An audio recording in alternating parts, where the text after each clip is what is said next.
Welcome to episode 9, continuation of the previous episodes, and thanks for sticking with me. Do not forget to subscribe, share, comment, and like. Some people don't argue. They don't confront. They don't explain. They just disappear. No announcement, no dramatic exit, no final speech. And psychologically, that silence is doing more work than words ever did. People who disappear without explaining are rarely impulsive. They aren't avoiding communication. They already tried it. They explained themselves calmly, repeatedly, in different ways. But talking didn't change outcomes. It only drained energy. So eventually, the brain adapts. Distance becomes a solution, not as punishment, but as protection. Disappearance is almost never caused by one event. It's accumulation.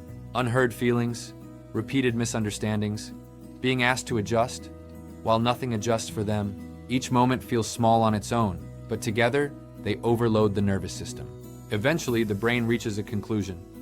Leaving is safer than hoping. Not dramatic, not emotional, just final. Explaining requires trust. Trust that the other person will listen. Trust that they'll reflect. Trust that they'll change. When explanations were dismissed, minimized, or later used against them, the brain learns a hard rule.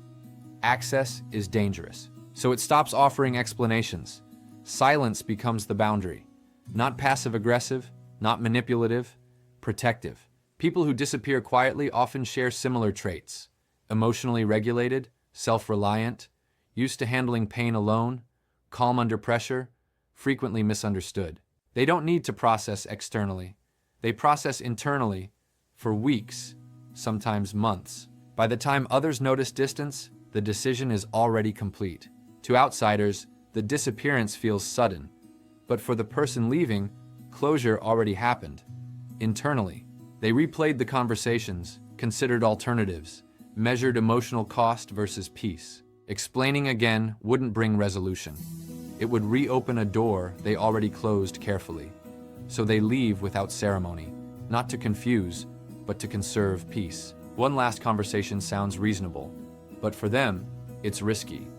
It risks guilt, manipulation, emotional reversal, being pulled back into explaining things they already made peace with. Silence removes negotiation. It protects the boundary completely. And for someone who learned that words don't change patterns, quiet is the safest exit. So if you disappear without explaining, it doesn't mean you lack empathy. It doesn't mean you didn't care. It means your brain learned that peace begins where explanation ends.